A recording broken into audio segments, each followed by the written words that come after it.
All right, welcome everyone to the Fluid Operations Podcast. I'm Miller Truby. With me, as always, is my co-host Kirk Wessel. We're joining you today from the middle of a busy work week on a Wednesday, and we're very happy to be here today. Kind of going back to the content that we had started this podcast for originally, talking to operators of water and wastewater treatment systems. So we're very happy and excited to be here today with another interesting guest to tell us the story of how they got into this industry and where they think it's going. Kirk, welcome back to the podcast. How are you doing today? I'm doing well. Yeah, just another great day. But yeah, excited to be talking to our guest here today, Hannah. So I think we should turn it over to her. We have Hannah McDonough from Rhode Island, I believe. Is that correct? Yep.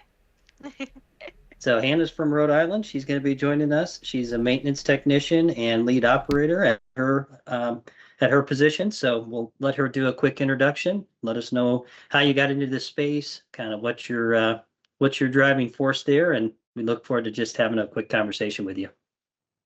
Yeah, no, definitely. I got into this position, or at least into the field, about roughly 4 years ago now.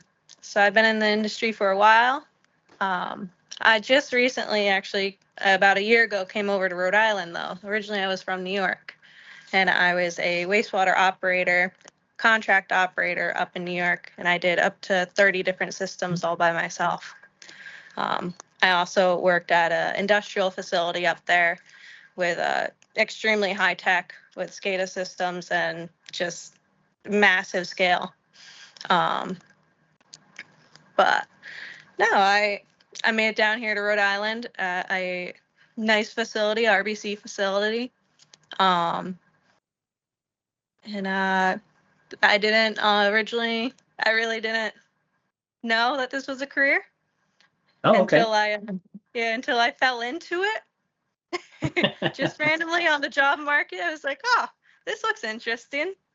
And I applied for a job, and now it's my career, and I'm a very big advocate for the wastewater industry and operators like me. And before falling into it, you were a firefighter, correct? Yeah, so I did a couple of different things. I decided college was not for me, so I fell into a couple of different things. I was living up on an island in Saranac Lake for a little bit as a camp counselor and a kitchen director up there. I was a volunteer firefighter for a while as well. And then I had a lot of jobs. I was a dairy farmer for a while. I grew up on a farm. Nice. Cool. Yep, lots of fun stuff there. These are all high stress positions. I'm noticing, especially the camp counselor one. That's maybe the highest stress job that you've described so far, I think. Absolutely. Oh yeah. I love it. If I'm moving on my feet, I'm happy. So how did you find your first opportunity in water or in wastewater? And you said it was in New York. So my first opportunity, I ended up finding a job listing Oh, for okay. a industrial plant for a toothpaste factory in upstate New York. And Gotcha. when I went there for a tour to make sure that's what I wanted to do, because the superintendent was very much like, you sure you want to come do this? Because I was coming in at no experience at all. And I thought it was really cool. I thought the system was really cool. The whole microbiology and lab portion I thought was extremely cool. And from there, I leveled up. I was operator, and then I was lab technician there. And then after that, I got into more of the contract ops side of things too. And that's where I kind of learned many, many, many different systems. So being a go ahead, Kirk. Sorry. We both have lots of questions. We do. I do. You know, this is fascinating, and I've got a bunch of questions now that I want to ask. But you go ahead and go first. So as a contract operator, are there several of you? Because you said there was 30 plants you guys were working with. So is there like 10 of you and you just float around? So in my group, there was actually, for the longest time, there was like 4 of us. Okay. Um, there was 4 of us, and then there got to be roughly around 7 of us. But in the contract ops business, it's very hard to keep people because as soon as you train them, they go find municipality plants and just hunker down there, which I ended up doing eventually. But no, there was 4 of us, but we'd all have our own routes and stuff. And for the most part, I was always the youngest because I'm only 22. I was the youngest out of the group, and I had the most free time. So I would take on everyone's overtime. If someone was missing, I would take on an extra 7 plants. Yeah, I was always up and out. Good to be the young operator with lots of energy and the ability to get up and roll out of bed in the middle of the night when that auto dialer calls your phone.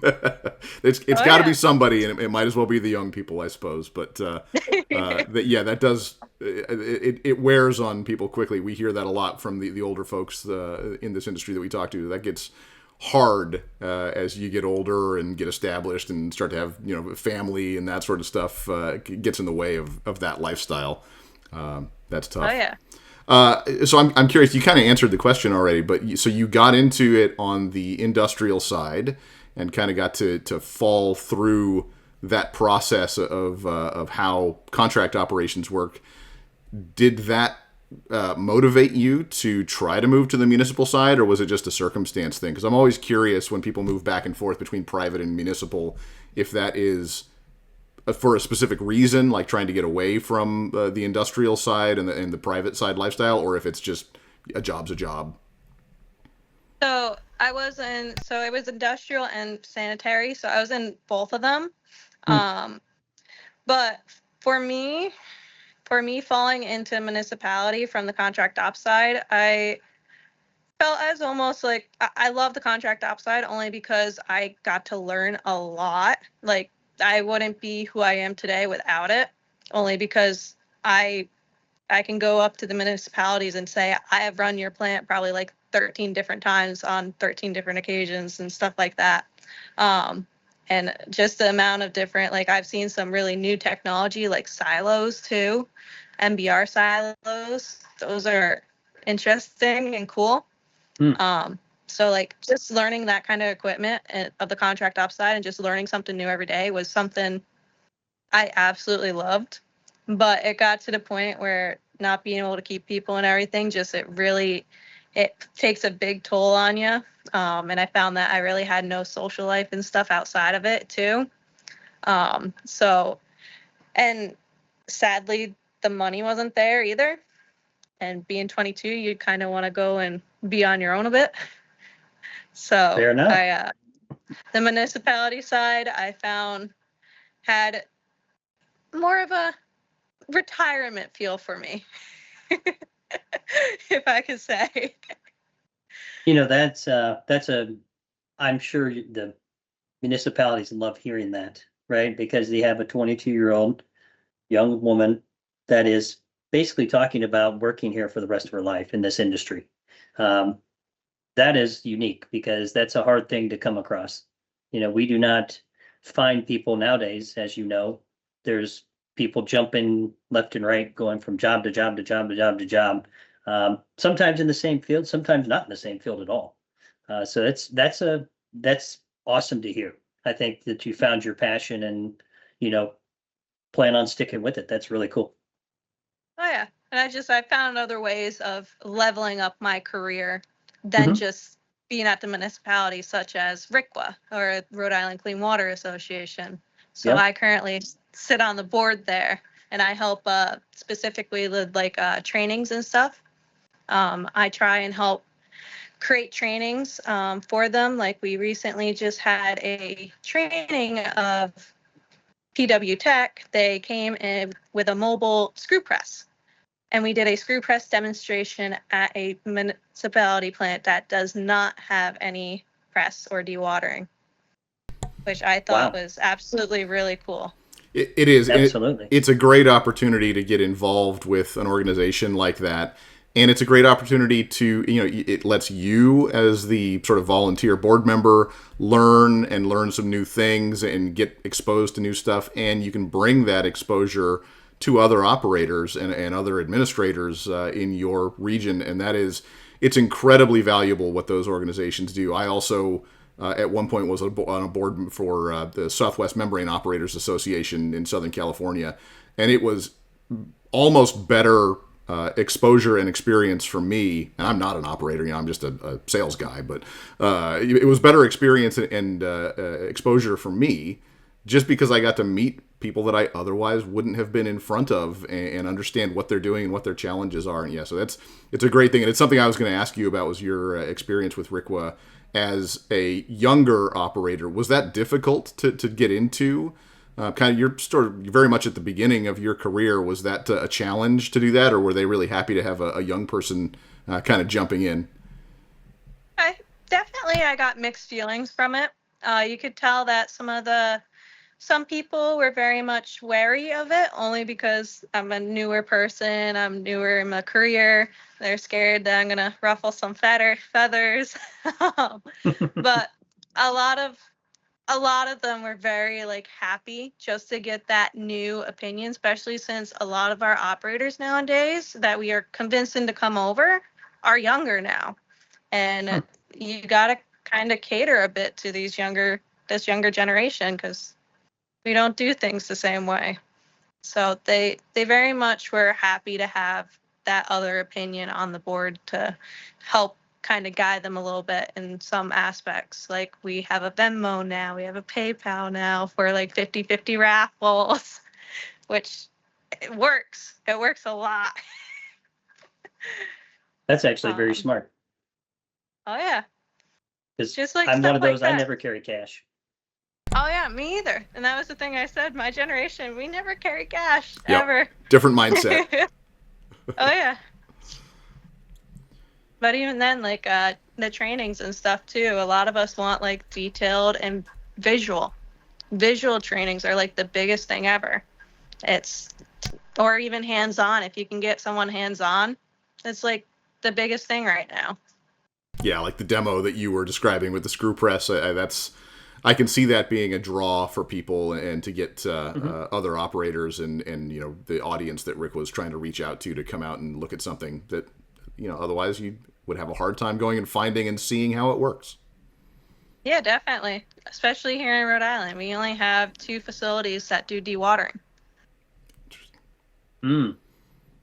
And yeah, there's some issues going on right now about dewatering. One of our dewatering places is thinking about shutting down, so we can't take our sludge to them, or any of the other plants in Rhode Island can't take their sludge to them. So we're going to have to figure out other ways of dewatering and getting rid of our sludge and everything. Yeah. Wow, that's a challenge. Yeah, big time challenge for sure. It's a great segue, because I think that's one of the things we kind of wanted to get into with you. And again, part of the reason why we started this podcast to begin with was to hear the interesting and unique day-to-day challenges from operators around the world. So, can you kind of get into, not asking you to necessarily tell exact stories, or, you don't have to put anybody on blast or anything, but, what is your day-to-day like, and what are the challenges at your specific plant and in your specific position? So I can't necessarily say specifics as much, but I can say stuff like the plant was updated back in 1990 almost. So now we're having the issue where all of our stuff is about 30 years old and starting to all go around the same time. So it's hard to keep maintaining and updating, especially since they keep coming out with new technology, and all of our technology has been discontinued. So we're trying to find parts that we don't necessarily can't get anymore. And we're just having to spend a lot of money just to keep the place running. Wow. That's been the biggest thing. Yeah, that's a challenge. Because obviously, I'm assuming you know a little bit about what we do, but we're in the software side of things, right? So we're talking about advanced analytics and AI and all this kind of stuff. You guys are just trying to get the plant up and running. Pretty much. So from a data standpoint, do you guys still use like paper logs and all that because of the age of the system? Not necessarily. Some of our things we use paper. Like we still have one original circular chart reader. But other than that, we have a system, Yokogawa system, I believe it's called. Okay. It works. It works for what we need. There is plans in the future that hopefully we can get a SCADA system. But even for now, it works. It works great for exactly what we need it to do. But no, a lot like there's radios and stuff that need to get updated. There's always something, right? I mean, that's there's always something. No matter the plant you go to, there's always something. Like the industrial plant I worked at, where everything has been updated. There's still constant things that we were finding that had to be re-updated or had to be done, and it's a never-ending battle no matter where you go.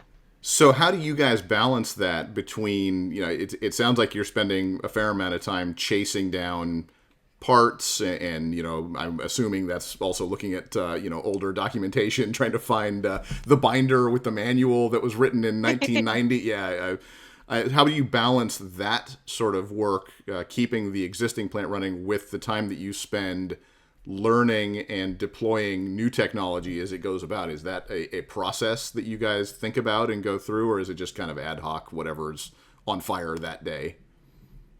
No, there is definitely a process. We have a really amazing group of engineers that help us out as well.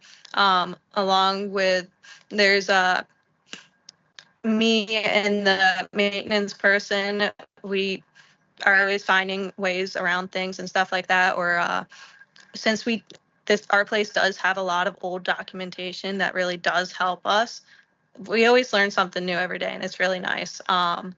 But just managing between both of it, we're able to manage because of the people we have, and the people that we do have have been in this place for a while and are extremely knowledgeable with this place, and that's probably been the biggest, most helpful thing ever.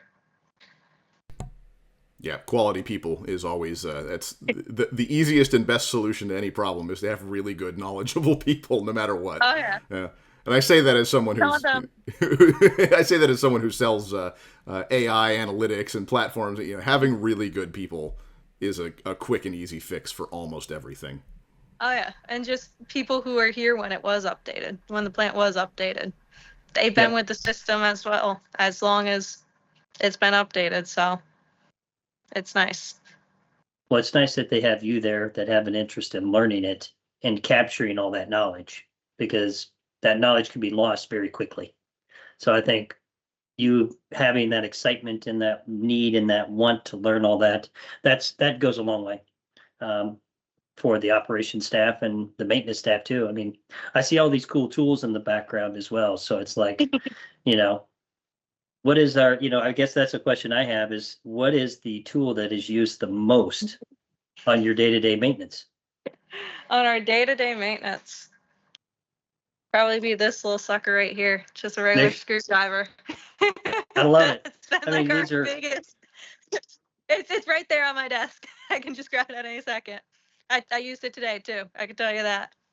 And I think that's hilarious. We replaced a timer, actually. I have right here an old timer. There you go. Love it. Very cool. Screwdriver's the MVP. Think about these hundreds of thousands of dollars, millions of dollars probably spent on these plants, and a $12 screwdriver is our most used tool. That is. Oh yeah. That just tells you that just tells me a lot. Love it. It's great that, maintenance technicians, you start from a good foundation of, basic hand tools, and then you build up from there. I think that's what makes good maintenance technicians, is that really good foundation of, the types of tools that we all started with, hammer and screwdriver and tape measure, probably comes in handy. We still use most of the old stuff too, like the hand saws and everything. It's surprising how useful they are compared to like a jigsaw and everything. Yep. Well, and Absolutely. you guys as the maintenance technicians, and I'm going to ask you how many people are on your crew in a minute here, but as the maintenance technicians, you guys, I think, are often doing the most physical part of the job, and that may sound obvious, but what I mean by that is there's a lot of technology being applied to the sort of OT groups around water and wastewater treatment, where their jobs are less and less hands-on and more staring at a computer screen, kind of like every job in the world these days. More and more of that time spent staring at a computer screen, like we are doing right now. But in the end, when a problem is identified, whether it's by a human being or by an AI LLM chatbot sort of situation, whatever it may be, somebody still has to then go out and fix the thing. And you guys, I think, are the backbone of actually going and doing instead of analyzing and talking about. And it makes everything work. And I mean, that has to be a good feeling for you and your team. So back to what I was going to ask you is how many, it's you and how many other folks are a part of that group doing the maintenance side of things? So the maintenance side of things, it's just me and the mechanic. He's our collection system manager and lead mechanic. And then I'm the maintenance technician. And then we actually have a operator that helps out a lot as well.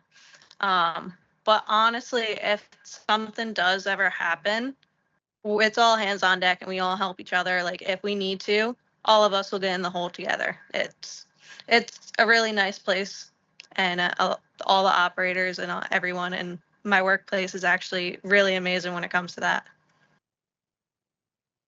Oh, that's awesome. So I have to ask the question because you're in maintenance. So you did talk about it earlier too. You mentioned that you guys have had to come up with some creative ways to fix things. What is that most creative way that you've come up with? That's a very, very good question.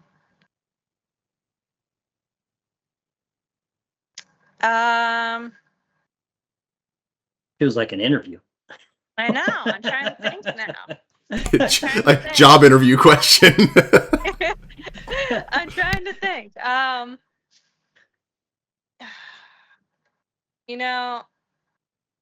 want to say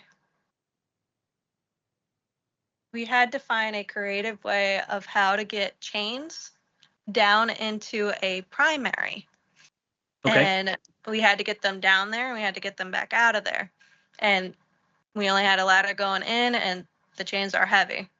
So we came up with a nice rope pulley system and with a nice little metal hook we made to go on it as well.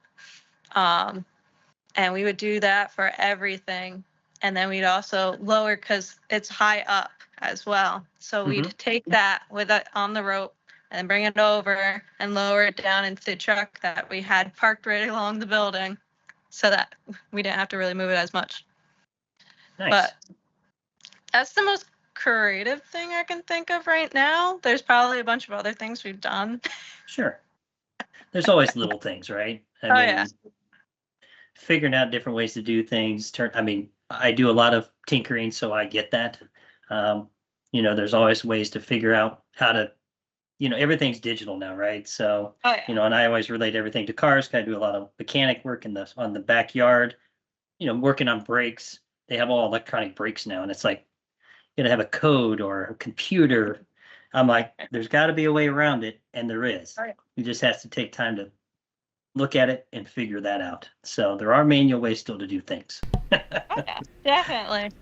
It's just mostly our most creative thinking we always have to do is how to get things into places because the buildings are old and they're high up as well since we're near the ocean.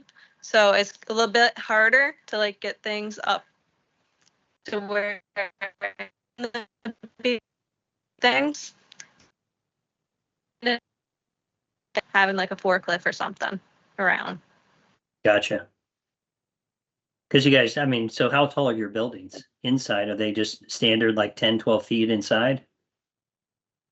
No, I mean, the building I'm currently in is probably like 24 feet. Oh, wow. Gotcha. So they're really Yeah. tall. Oh yeah. Most of the buildings, yeah, are taller, or they have underground basements and stuff like that as well. Like Oh, our pump station is a 3-floor under the ground station. Um, wow. so That's it's pretty just cool. it's trying to figure out how to get stuff down there too. Absolutely. Because I wouldn't have thought of it being 3 floors under being that close to the ocean. Oh yeah. We have to a lot of trying to figure out how to get stuff down there, especially when it comes to pulleys and stuff like that. We just lowering things down if we can. Or one building has drilled out cores now, so we can put a crane in there to lower it down. Nice. That'll be super helpful. Oh yeah.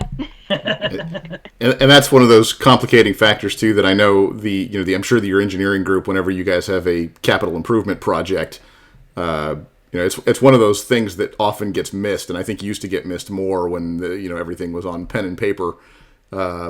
Somebody forgets to measure a door or a staircase or something like that, and they design it, and then it gets to the site, and you go, oh, we have to take the thing apart to get it down through this door. That turns into everybody's worst nightmare. I was working on an RO plant once where the RO skids got delivered to the site, and somebody had forgot to measure the roll-up door that they were supposed to go through. They assumed it was a standard size, and it wasn't. And we had to take the whole skid apart to get it inside, which was a nightmare. But that's the type of stuff where clever workarounds and a good maintenance crew that really knows their site, knows their equipment, can really fix a lot of those sort of oversight things, which is great. I want to ask a little bit about we talked a little bit about how you value the sort of experienced people who are there and kind of having them around and leaning on them. What does that sort of institutional knowledge transfer look like at your site? Are you guys doing training and specifically getting FaceTime with those folks, or is it kind of just when a problem comes up, you go and find Steve, the guy who's been there for 50 years, and ask him a question? How does that work at your organization? So there's definitely a lot of questions. So if you have a question or you find something, you definitely go and just ask. Unless if something comes up in like the capital plan or something, like we have a group of engineers that would just love to sit down and pull out all the old documentation and just show us and help us learn about it too. Or some things some people don't even know about, so it takes us actually digging through it to actually figure it out. Or a lot of it was transferred down to even people like our mechanic has been here for a while now too. So he learned a lot through the past mechanic. So he's teaching me now some of the stuff that he learned from the past mechanic.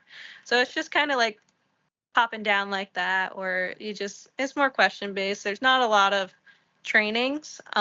We are redoing our O&M manual, which we do read when we're first hired and everything as well. But it's just a lot of ask a question and someone will answer it for you. And then Or they'll show you. Does that stuff get recorded someplace when there's answers, or is it just kind of email chain and word of mouth? Word of mouth mostly, but we have started making what are they called?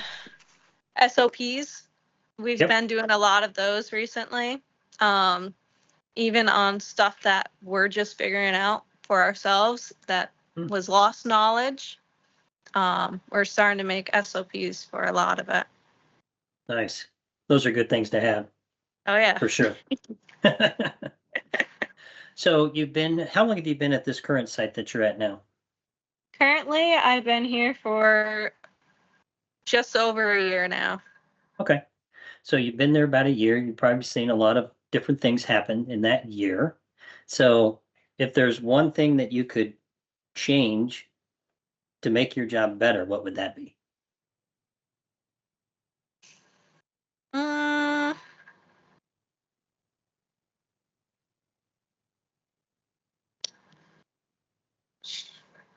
That's a tough question. Kirk Only with, It because is. Kirk with I know, the I know, job so- interview questions today. I just need to stop It's talking. honestly, it's really difficult to say, only because where I work is extremely, extremely supportive of us, and Yeah.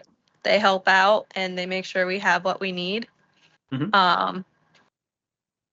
So is there a new piece And of equipment, or, I is mean, there something like that that would be like, eventually, hey, that'll be great to have? eventually, it would be really nice if we did have our own little dewatering, Perfect. our own little dewatering system. There you go. But I love it. yeah, So we need to get a dewatering system for Hannah. We That's need to it. figure out how to. Fluid operations listeners, if you're out there, if you're dewatering people, you know who to call next. Hannah will be Right. waiting by the phone. No, it's an interesting thing. It's a hard question to consider too, because Oh, yeah. you don't know what you need until you run into a problem, and then you find out that you need it. That's always I struggle with questions and concepts like that often too. But it's always interesting to think about. What would the magic tech, you think about sci-fi, what could come into your life that would just magically fix everything that's wrong with your day-to-day? And it's, that's where a lot of these creative solutions, I think, originally come from, is somebody thinking, wouldn't it be cool if, and then, 10, 20 years later, that exists. I think that's the way people were talking about AI and chatbots and things like that just 10 years ago. Yeah, wouldn't it be cool if you could just type a question in and get a realistic? And now that's a thing that anybody can just do. oh yeah, yep. Absolutely.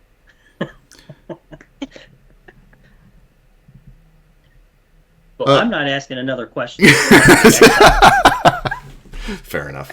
I want to kind of go backwards a little bit to some of the other things that you've done in your career, Hannah, and in your life. So, comparing the job to what you're doing now versus something like working as a firefighter or volunteer firefighter, do you feel like there's more technology being brought to bear in what you're doing now, even though you're in a very hands-on position?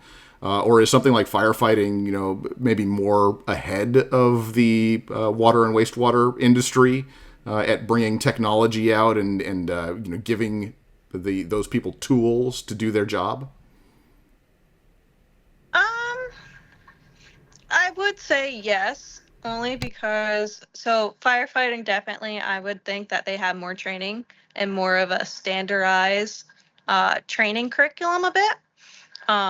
I can say that because my dad does help make the training curriculums for firefighters. Oh, awesome. With Homeland Security and stuff. So, but I would say they're definitely a bit ahead of the curve when it comes to that kind of thing and having an actual curriculum. I would eventually love to see wastewater have a standardized testing system all across the board, all across the United States, or even just something that's a little bit more modernized or standard. I think that would probably be the biggest thing I'm about right now, because coming from New York, where there is actually like a class you actually have to take on at least 3 activities, where it's basic ops and activated sludge and laboratory, to come into a place like Rhode Island, where there's probably you have a grade 1 class and that's really it. They kind of don't really give you as much knowledge and just say, here, go take your test. And then here it's written tests, and New York it's like you're on the computer and you get your answers and stuff right there. And then I would like to see there be more of a standardized curriculum all across the board for when it comes to wastewater tests and trainings. Yeah, absolutely, and I'm glad you brought that up, because that's an interesting point, because you have had the unique experience of getting certified in one place and then moving, as I understand it. Was there reciprocity between the states? Like, did they honor your training that you had from New York when you went to Rhode Island? So I never actually got certified in New York, only because that's where issues arise with my last job. But I did come down here to Rhode Island, and I got all the way up to my grade 3 OIT almost immediately. I did have to take the tests in order, which is a little bit frustrating, only because I wish I could have just taken the grade 3 test and I could have passed it right there and then. But that's another difference. New York, you can skip around the tests. Oh. Here, you have to take them all in order. It's stuff like that where it's different every state you go to. Yeah. Yep. And it's like, why can't we all just kind of come together and just have a group or a association, a United States Association for water or wastewater, and have a standardized testing curriculum and teaching curriculum for wastewater. And it would certainly, yeah, it would certainly make the dissemination of information to, operators and administrators much simpler if that existed. And that, that wouldn't necessarily mean that the states couldn't also have their own unique rules that they could still have if they had something unusual in one state for another. Definitely. You could still have that on top of that, but it would be great to have a nice standardized base. I know on the membrane side, which is, again, the background that I kind of come from, one of the things that was kind of interesting is a couple of the organizations, the private, not-for-profit industry organizations kind of came together and basically created their own certification and then went and pitched that to the state groups that they all represented because they weren't getting any headway doing it the other way around. They were waiting for regulations to come to them and it just never happened. So they went and made their own and then pitched it. And some of them got it accepted. I know in places like Florida, the Southeast Assaulting Association is the one who runs the membrane operator certification courses that you can go to, and it's because they went and created the program themselves. Which is, it's kind of the backwards way. It's the tail wagging the dog a little bit, but it does work that way, and maybe that's something that an organization like RCWA could look at trying to do. It's a monumental task. Well, that's what it does sound like we're doing currently. Just to actually give the operators something to work with. Nice. That has been like our biggest little task so far. But no, it just, even throughout each state, like even when you said the whole membrane certification, I would love to see that in every state. Like if they could, like I would love to see that. Like just some sort of basis. Yep. Yeah, because the process is the same no matter what state you're in. It's very similar. It honestly is, besides reclaim. Yep. Like Florida. Yep. Florida does reclaim. Right. That's the only kind of difference there is. And even that is starting to spread now all over the place. It's not just Florida anymore. Okay. California and Texas and all those places are looking at it.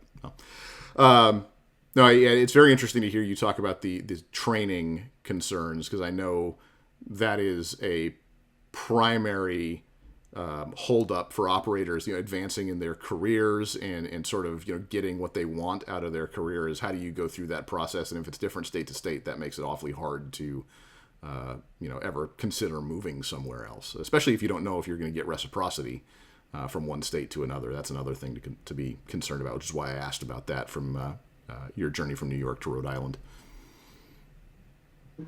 Yeah. No, reciprocity, from what I heard, is only because I know somebody else in New York who was my, who did teach the classes and stuff. And he did end up having issues where, like, you have a, say in New York, you have a grade 4A, but you go to, Ohio or somewhere, and they're only going to give you, a 2. That's, you have the highest grade in one state, but they're going to only give you, a 2 in another state where it's, the lowest grade you can get. That's where, that's where I see some issues a bit. Yeah.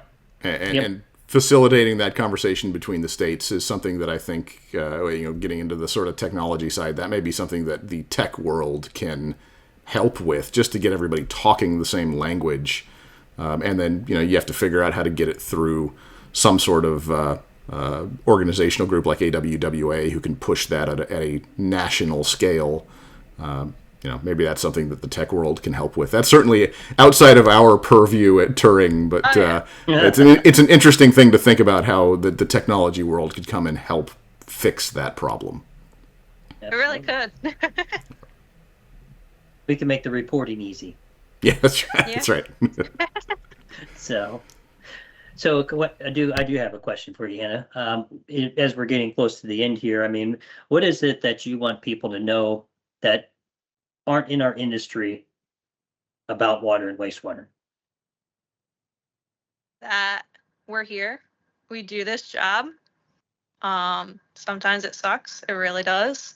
But sometimes it's just nice to know that we only have a set amount of water on this earth, and that we're part of the group that helps make it what it is, so that it's safe enough for all of us to actually drink, eat, boil water and everything like that with it. Because I was on the drinking water side as well. But no, just we have a set amount of water on this earth, and that we're able to actually help it and clean it and do what we need to do with it. And that this is a real career. Love that. A real career that a lot of people are putting a lot of effort into, such as yourself, and it's great to see that coming through, especially from a young person who, I think, sounds like you've really found your place and found what you want to do with your life, which is fantastic. Yep. Well, I can't thank you enough. Miller, do you have any other questions? No, I don't think so. I mean, this is a great conversation, and we very much have appreciated having you come and talk to us today, Hannah. This has been enlightening, and always, like I said, we put together this podcast initially because we wanted to create a forum for people like yourself to come and talk about what works and what doesn't in this industry. And I think you highlighted a lot of things that are worth talking about, and hopefully people will be happy to hear about, and we'll spark some conversation, and we'll all move forward together. Yeah. Thank you so much for inviting me. You're welcome. Thank you so much. If you know of anybody else, obviously we're continuing this podcast. We do have several guests lined up, so that's exciting for us as this is a new journey, but we can't thank you enough for being on the show, and we look forward to listening to this and pushing this out, and then hopefully others jumping on board with us as well to listen. Yeah, hopefully. I would love it. Excellent. Awesome. All right. Well, thank you, everyone, for listening to yet another episode of the Fluid Operations Podcast. I've been your host, Miller Truby, along with Kirk Wessel, my co-host, Hannah McDonough from Rhode Island, our guest today, and we very much appreciate it. If you have enjoyed this, please give us a like and a subscription on whatever platform you're listening on, YouTube, Spotify. You can get us on all of them. There's about close to a baker's dozen worth of episodes out there now, I believe.